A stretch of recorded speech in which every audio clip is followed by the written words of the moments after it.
India விடுதலை பெற்ற அன்றைக்கு பாகிஸ்தான் விடுதலை பெற்றது. பாகிஸ்தான் விடுதலை கேட்ட காலகட்டத்தில் அது இமேஜின், ஒரு கற்பனை என்றார் பண்டிட் ஜவஹர்லால் நேரு. ஆனால் விடுதலை பெற்ற பாகிஸ்தானுக்கு முதல் வாழ்த்து தெரிவித்தவர் பண்டிட் ஜவஹர்லால் நேரு. விடுதலை பெற்ற பாகிஸ்தானின் முதல் அதிபராக முடிசூட்டி கொண்டார் முகமது அலி ஜின்னா. விடுதலை பெற்ற பாகிஸ்தானின் அதிபர் முகமது அலி ஜின்னா கிழக்கு பாகிஸ்தான் தலைநகர் டாக்காவிற்கு வருகை தந்தார். 40 லட்சம் மக்கள் அவரை திரண்டு வரவேற்றார்கள். கண்ணுக்கு எட்டிய தூரம் வரை கடலும் திடலும் தோற்கிற கூட்டத்தில் உரையாற்றுவதற்கு ஜின்னா ஒலிபெருக்கிக்கு முன்னாலே வந்து நின்று பேச ஆரம்பித்தார். அவர் பேச ஆரம்பித்த உடனே எதிரில் இருந்து ஒரு இளைஞன் திமிரு எழுந்து, shut up your mouth, உரிமையுடைய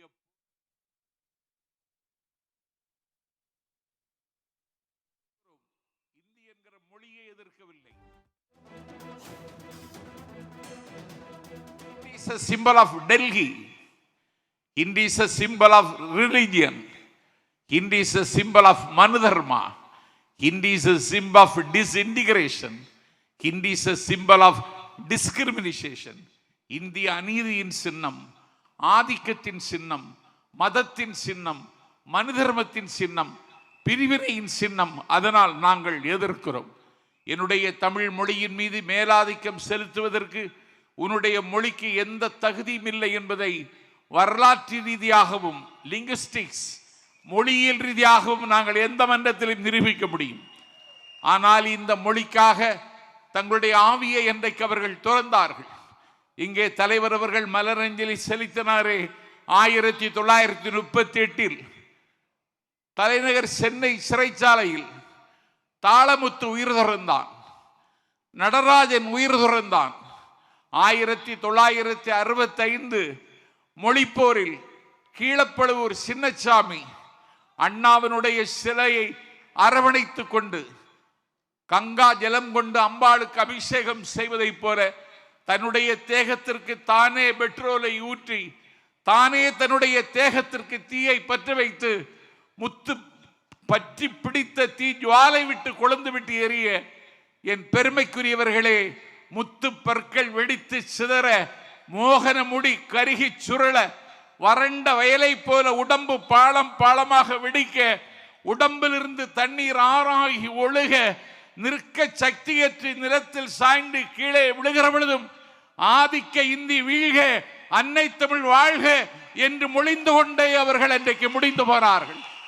Keelapaluvur சின்னசாமியை தொடங்கி விருகம்பாக்கம் அரங்கநாதன், கோடம்பாக்கம் சிவலிங்கம், கோவை ஆரோக்கியசாமி, பீளமேடு தண்டபாணி, ஐயம்பாளையம் ஆசிரியர் வீரப்பன், விராலிமலை சண்முகம், கீரனூர் முத்து, சத்தியமங்கலம் முத்து என்று அன்னை தமிழுக்காக ஆமை துறந்தார்கள்.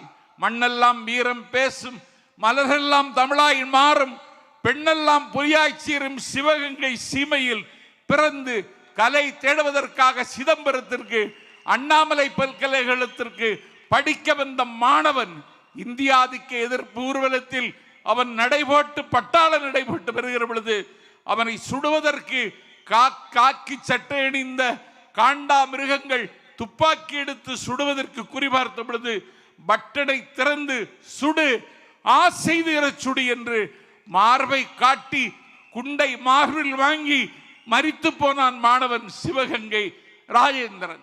நஞ்சறிந்தி செத்தான் மாயவரம் சாரங்கபாணி. உயிரற்ற உடலோடு உடையார்பாளையத்தில் மரத்தில் தொங்கினான்.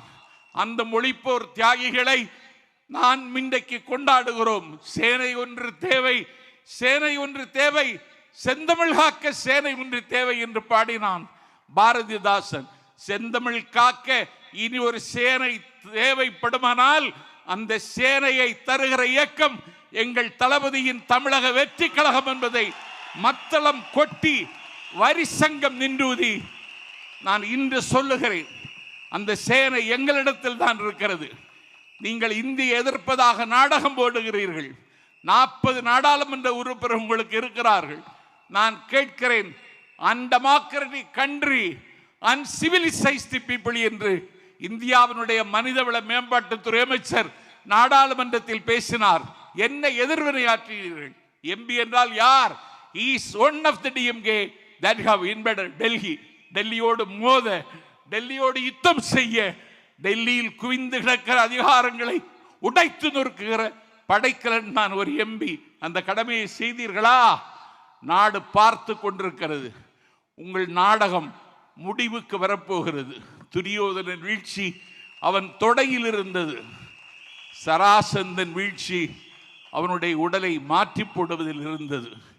இதயத்தை கீழே இறக்கி வைத்த ஹிட்லரின் வீழ்ச்சி ரஷ்யாவின் கடும் குளிரில் இருந்தது. அதிசயம் 1000 செய்த ஜப்பானின் அன்றைய வீழ்ச்சி அணுக்குண்டில் இருந்தது.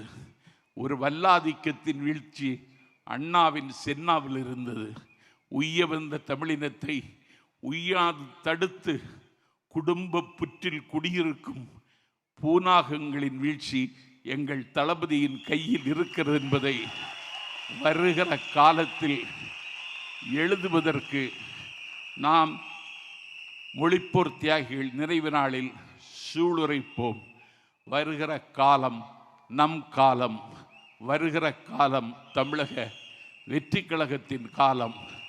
எத்தனை தடைகள் போட்டாலும் தடைகளை தகர்த்து தடந்தோள் தட்டி முன்னேறுவோம். நதி நடக்க மறுத்தாலும் வெள்ளம் நிற்காது. தேதிகள் கிளிவிட உடன்படாவிட்டாலும் நாளை நடக்கும். நாளை நீங்கள் முதல்வர் ஆவதை எந்த சக்தியும் தடுக்க முடியாதென்று சொல்லி மொழிப்போர் தியாகிகள் அடக்கமாகி இருக்கிற திசை நோக்கி தண்டனிட்டு வணங்கி இந்த வாய்ப்பை தந்த தலைவருக்கு நாளெல்லாம் உங்களுக்கு கடன் பெற்றிருக்கிறேன். நீங்கள் பேசாமல் இருக்கிறீர்கள், ஆனால் உங்களை பற்றித்தான் எல்லோரும் பேசுகிறார்கள். இப்படி ஒரு வரலாறு எனக்கு தெரிந்து உலக வரலாற்றில் எங்கேயும் இல்லை. அவர் பேசுவதே இல்லை, ஆனால் அவரை பற்றித்தான் எல்லோரும் பேசுகிறார்கள். கானப்பறவையின் கலகல என்று சொல்லக்கூடிய ஓசையும், தயிர் கடையிற் பொழுது வருகிற மத்து ஓசையும், மதகை உடைத்து கொண்டு வருகிற தண்ணி.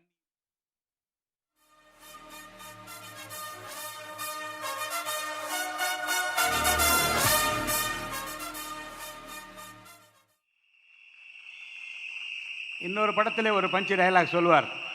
என்ன சொன்ன? உங்க ஏரியாவா இந்த ஏரியா அந்த ஏரியாவா, அந்த இடம் இந்த இடம், எனக்கு பயம் கிடையாதுடா. ஏன்னா ஆல் ஏரியாவிலும் நான் தான் கில்லி என்பார். ஆம் நண்பர்களே, வட தமிழ்நாடு தென் தமிழ்நாடு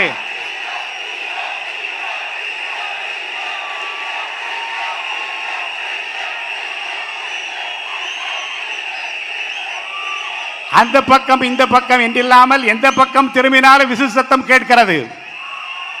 அங்கிங்கனாதபடி எங்கும் தாவேகா தொண்டர்கள் இன்றைக்கு ஆற்றுகின்ற பணிகள் மக்களை சேர்ந்திருக்கிறது. இதற்கெல்லாம் காரணம் இல்லை என்றால், பலவான்களை ஆசனங்களில் இருந்து தள்ளி தாழ்மையானவர்களை உயர்த்துகிற தேவனுடைய அருள் அவருக்கு இருக்கிறது. முதலிலே புரட்சி தலைவர் எம்ஜிஆர் அவர்களை 72ஆம் ஆண்டு நான் சந்தித்த போது என்ன மகிழ்ச்சியை நான் பெற்றேனோ அந்த மகிழ்ச்சியை முதல்ல அவரை பார்த்தபோது நான் பெற்றேன்.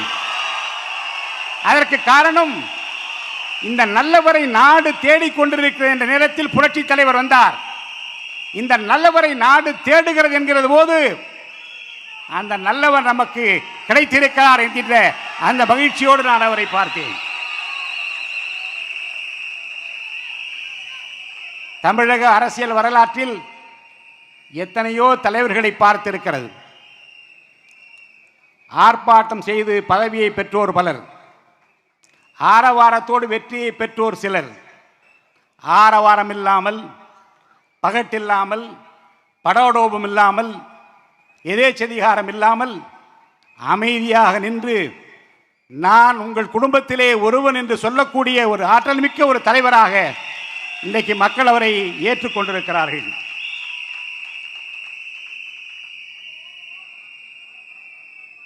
மேடையிலே வீற்றிருக்கின்ற அவர் நிழலாக பணியாற்றி கொண்டிருக்கிற பொதுச் செயலாளர் உட்பட அனைத்து நிர்வாகிகளையும் நான் இங்கே வணங்கி, மாவட்ட செயலாளர்கள், ஒன்றிய செயலாளர்கள், நகர செயலாளர்கள், பேரூராட்சி செயலாளர்கள் என்று கூற்றுடன்று எதிர்வரினும் கூடி எதிர்க்கிற ஆற்றல் படை இங்கிருக்கிறது பார் என்று சொல்லுகிற